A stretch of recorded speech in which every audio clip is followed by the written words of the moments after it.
السلام علیکم ورحمۃ اللہ۔ ترجمہ تفسیر القرآن الکریم،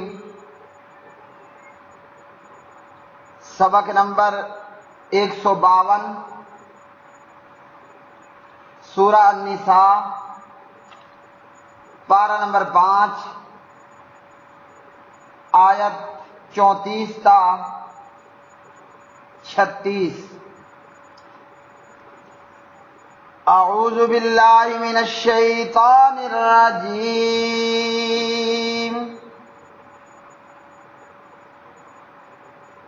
الرجال قوامون علی النساء بما فضل اللہ بعضهم علی بعض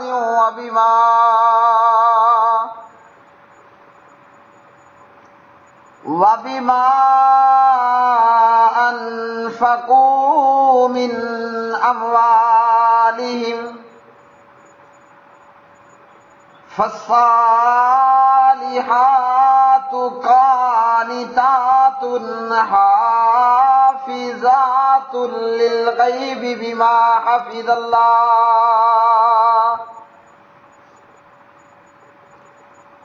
واللاتي تخافون نشوزهن فعظوهن واهجروهن في المضاجع واضربوهن،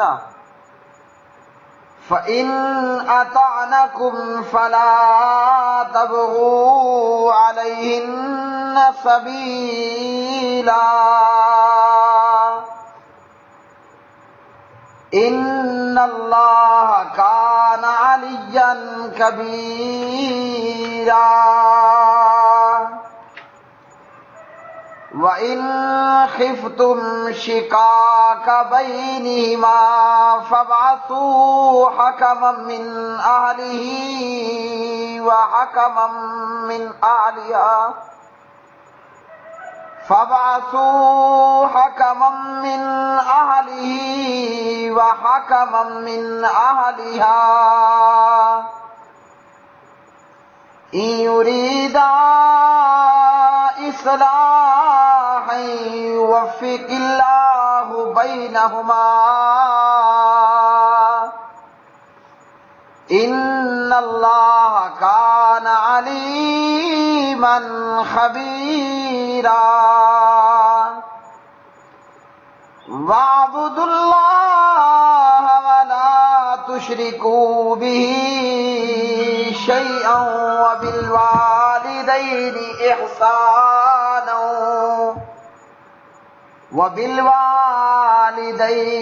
إِحْسَانًا وَبِذِي الْقُرْبَى وَالْيَتَامَى وَالْمَسَاكِينِ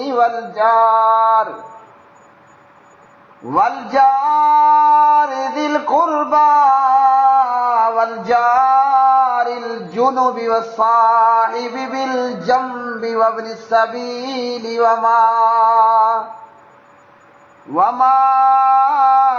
ملكت أيمانكم، إن الله لا يحب من كان مختالا فخورا۔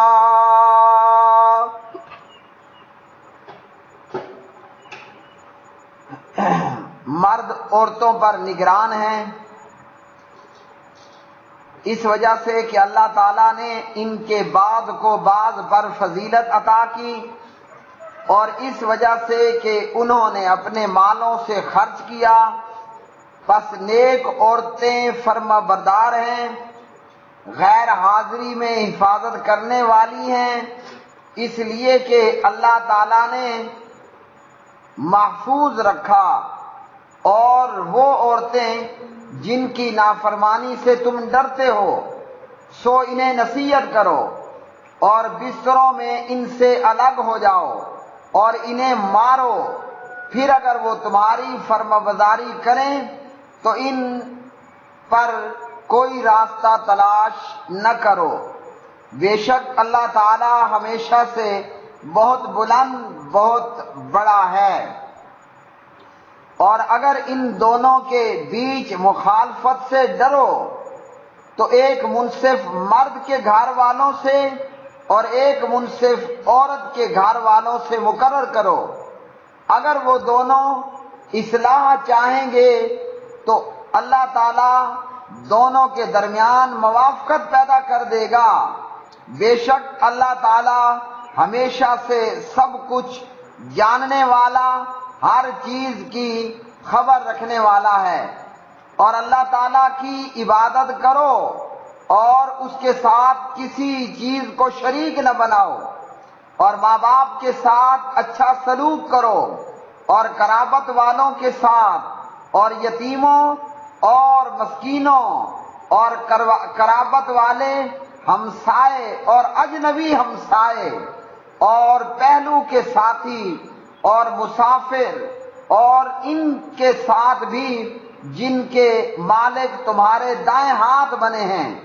یقیناً اللہ تعالیٰ ایسے شخص سے محبت نہیں کرتا جو اکڑنے والا، شیخی مارنے والا ہو۔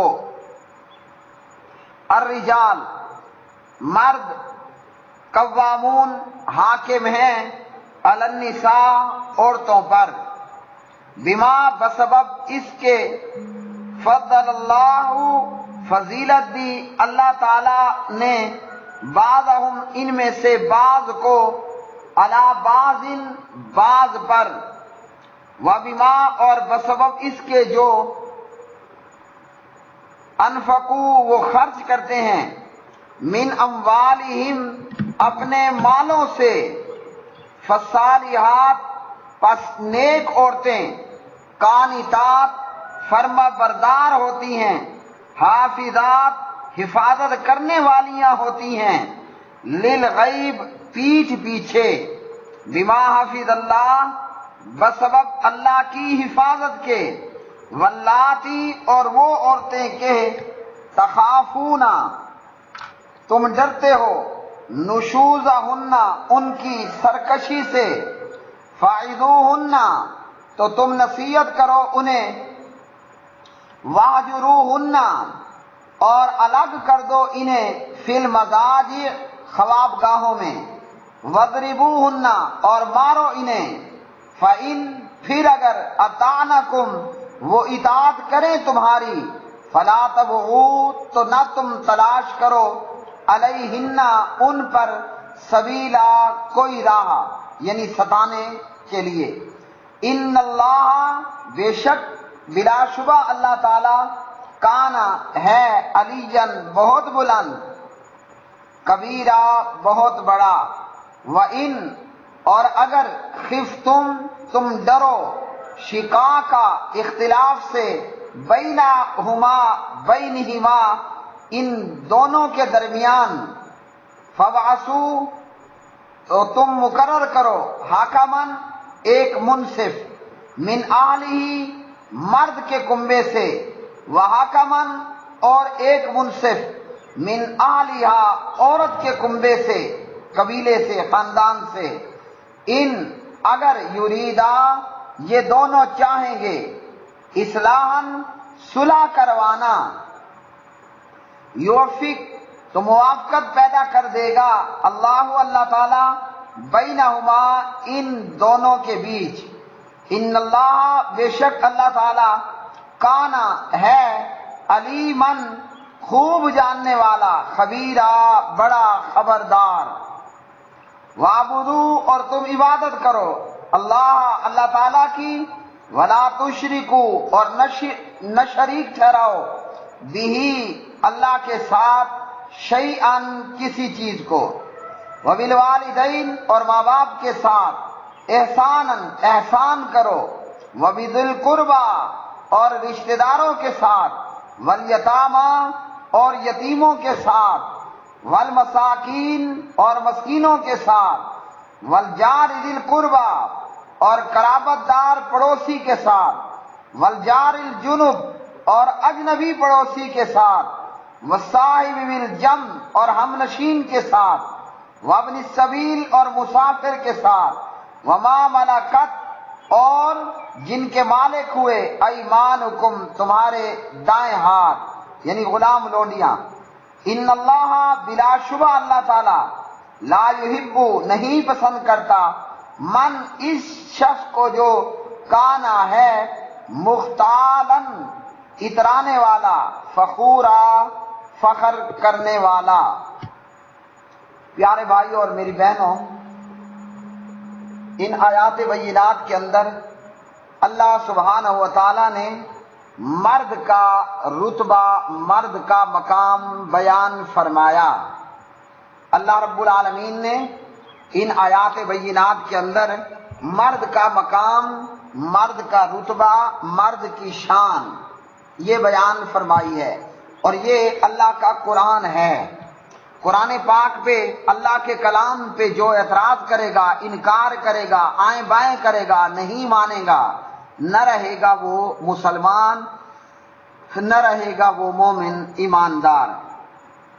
اللہ نے مرد کو قوام بنایا ہے، مرد کو اللہ نے نگران بنایا ہے، ذمہ دار بنایا ہے. کیوں؟ اس لیے کہ اللہ نے مرد کو ایک تو طبی طور پر یہ امتیاز دیا کہ وہ منتظم بنے، نگران بنے، ذمہ دار بنے. دوسرا یہ کہ گھر کے سارے معاملات و اخراجات وہ مرد ہی کے ذمے اللہ رب العالمین نے بنائے. تو شریعت نے گھر کے بندوبست اور انتظامات کے لیے مرد کو گھر کا نگران، ذمہ دار بنایا اور خاتون کو مرد کے ماتحت رکھا. طبی طور پر بھی ایسا ہے اور انتظامی طور پر بھی ایسا ہے.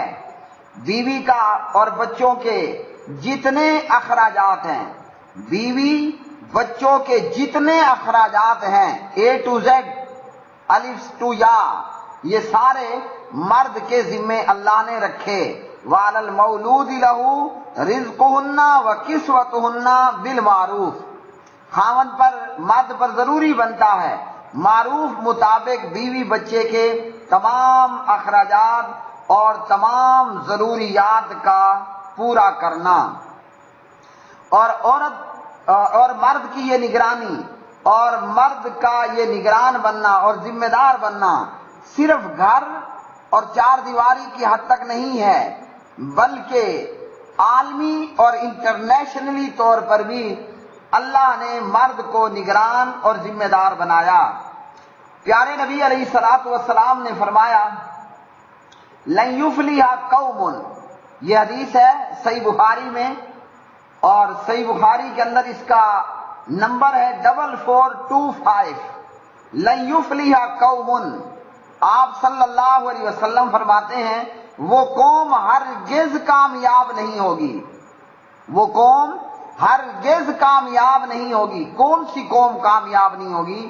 فرمایا جس نے اپنا حاکم عورت کو بنا لیا. تو جس نے اپنے معاملات عورت کے سپرد کر دیے، عورت نگران بنا لی گئی، عورت ذمہ دار بنا لی گئی، عورت کو حاکم بنا دیا گیا، ایسی قومیں پھر کامیابی نہیں پا سکتی ہیں.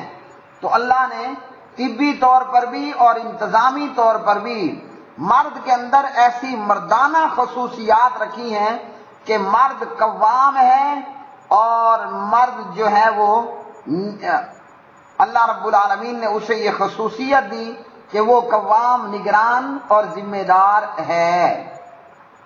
پھر اللہ رب العالمین نے جو ہے وہ بیویوں کے تعلق سے، عورتوں کے تعلق سے بیان فرمایا ہے اور فرمایا کہ نیک عورتیں، نیک بیویاں، فرما بردار بیویاں، غیر حاضری میں اپنی عزت و ناموس کا بھی حفاظت اور خیال رکھنے والیاں، اور خاوند کے گھر اور مال و اسباب کا بھی خیال رکھنے والیاں.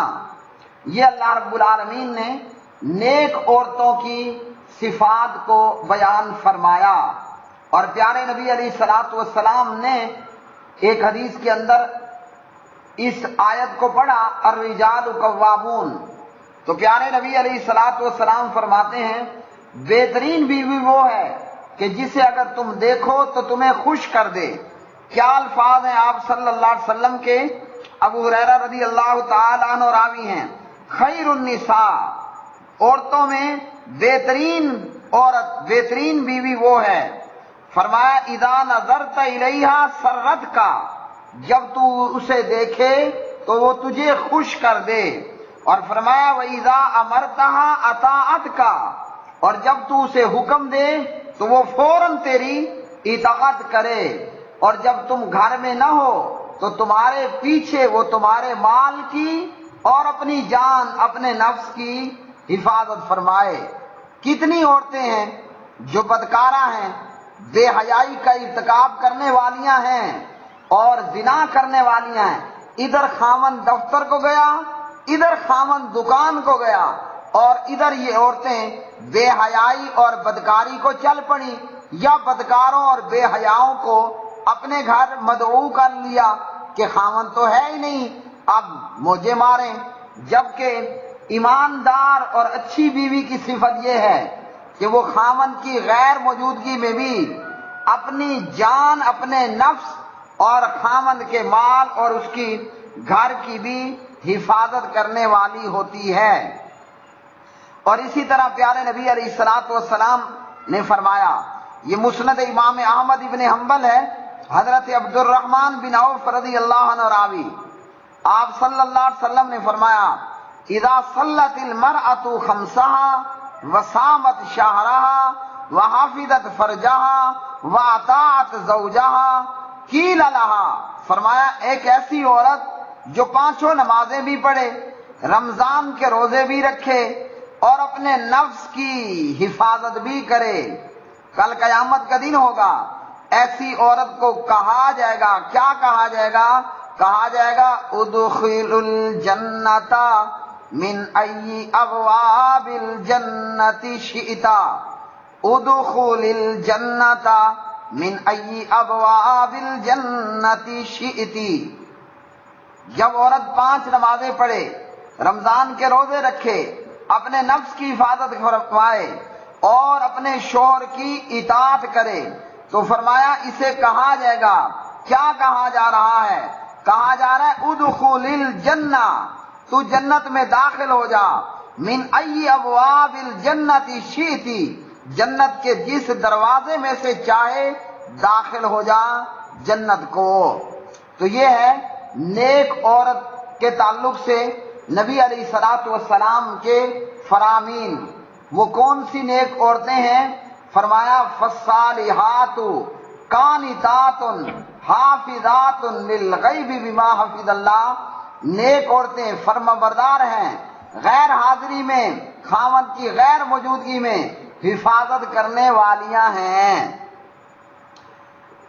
اور اسی طرح خاوند کے حقوق کے تعلق سے پیارے نبی صلی اللہ علیہ وسلم نے فرمایا لو کنت آمرا احدا ان یسجد لاحد، اگر میں کسی کو حکم دیتا کہ وہ کسی دوسرے کو سجدہ کرے، یعنی کسی اللہ کے غیر کو سجدہ کرے، فرمایا لامرت المرأة ان تسجد لزوجها، تو میں بیوی کو حکم دیتا کہ وہ اپنے خاوند کو سجدہ کرے، کیونکہ شوہر کا بیوی پر بہت بڑا حق ہے، لیکن آپ نے فرمایا سجدہ لغیر اللہ حرام ہے، اور اللہ کے قرآن نے بھی یہی بتلایا۔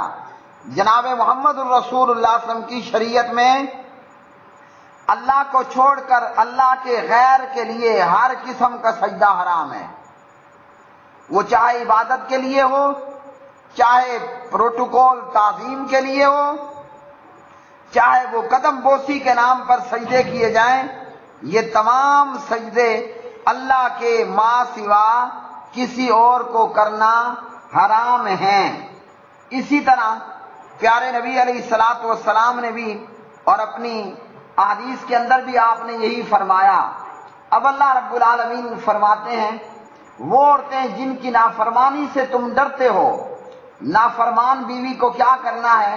فرمایا نصیحت کرنا ہے، بستر میں ان سے الگ ہو جانا ہے، نمبر 3 ان کو مارنا ہے۔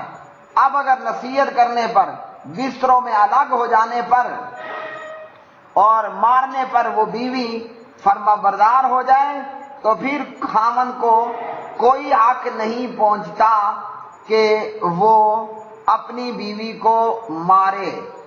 تو نافرمان بیوی کے حوالے سے کہ نمبر 1 نصیحت کرنی ہے، نمبر 2 بستر میں ان سے الگ ہو جانا ہے، اور نمبر 3 انہیں مارنا ہے، اور مارنے میں بھی چہرے پر نہیں مارنا، نہ بیوی کو بدصورت کہنا ہے، اور اگر چھوڑنا بھی ہے تو گھر گھر میں ہی چھوڑنا ہے۔ ابو داؤد کتاب النکاح حدیث نمبر 2142۔ اور اسی طرح جانوروں کی طرح مارنا بھی حرام ہے۔ فرمایا آپ صلی اللہ علیہ وسلم نے تم میں سے کوئی اپنی بیوی کو اس طرح نہ مارے جیسے کوئی شخص اپنے غلام کو مارتا ہے، پھر دن کے آخری حصے میں اس سے جماع بھی کرے گا۔ صحیح بخاری حدیث نمبر 5204۔ تو بیوی کو جانوروں کی طرح بھی نہیں پیٹنا۔ عقل مند بندہ کون ہوتا ہے؟ جو مارتا کم اور ڈراتا زیادہ ہے۔ اس لیے جانوروں کی طرح اپنی عورتوں کو یا بیویوں کو مارنا بھی نہیں ہے۔ اور اسی طرح فرمایا اگر میاں بیوی میں مخالفت سے ڈرو تو ایک منصف، ایک حکم بیوی کے خاندان میں سے، عورت کے خاندان میں سے، اور ایک منصف حکم جو ہے وہ مرد کے خاندان میں سے، تو یہ دونوں اصلاح کی اور ان دونوں کے اندر موجود خرابی کو ختم کرنے کی کوشش کریں۔ اور اسی طرح ابو ہریرہ رضی اللہ تعالی عنہ راوی ہیں، نبی علیہ السلام نے نافرمان بیوی کے تعلق سے فرمایا اذا دعا الرجل امرأتہ الی فراشہ فابت، جب کوئی شخص بیوی کو بستر کی طرف بلائے اور وہ آگے سے انکار کر دے تو فرمایا کہ صبح تک فرشتے اس کے اوپر لعنت کرتے رہ جاتے ہیں۔ صحیح بخاری کتاب النکاح حدیث نمبر 5193۔ اور اسی طرح یہی الفاظ دیگر احادیث کے اندر ہیں۔ اور نبی علیہ الصلوۃ والسلام نے خاوندوں کو بھی بیویوں کے ساتھ اچھا سلوک برتنے کا کہا اور پیار اور محبت اور نرمی کو اختیار کرنے کا حکم دیا۔ ان معاملات کے بعد اللہ رب العالمین نے پھر عبادت کے تعلق سے اور توحید کے تعلق سے بیان کیا۔ عبادت فقط اللہ سبحانہ و تعالیٰ کی کرنی ہے، اور اللہ کی عبادت کے اندر کسی کو بھی شریک نہیں کرنا، نہ نبی کو، نہ علی کو، نہ ولی کو، نہ بزرگ کو، نہ امام کو، نہ پیر کو، نہ فقیر کو۔ ایک اللہ اکیلے کی عبادت کرنی ہے، اور عبادت بھی ایسی کہ اللہ کے ساتھ کسی کو شریک نہیں کرنا۔ اس کے ساتھ ہی اللہ نے والدین وغیرہ کے ساتھ بھی اچھا سلوک کرنے کا حکم دیا۔ وہ اس لیے کہ پہلا حق اللہ تعالیٰ کا ہے، پھر ماں باپ کا ہے، پھر ان کے بعد درجہ بدرجہ ہے۔ انسان کے عدم سے وجود میں آنے کا ذریعہ اللہ تعالیٰ کے بعد ماں باپ بنتے ہیں۔ اس لیے اللہ نے اپنی عبادت کا حکم دیا اور شرک کرنے سے منع کیا۔ پھر اللہ نے ماں باپ کے ساتھ حسن سلوک کا درس دیا کہ پیدا کرنے والا کون ہے؟ اللہ ہے نا، اور ہمارے آنے کا دنیا میں ذریعہ کیا بنے؟ ہمارے ماں اور ہمارے باپ۔ یخرج من بین الصلب والترائب، یخرج من بین الصلب والترائب، ہم پیدا ہوئے، جس پانی سے پیدا ہوئے وہ باپ کی پیٹھ میں سے نکلا، ماں کے سینے میں سے آیا۔ تو اللہ نے اپنی عبادت کے بعد اور شرک سے منع کرنے کے بعد ماں باپ کے تعلق سے بیان فرمایا ہے۔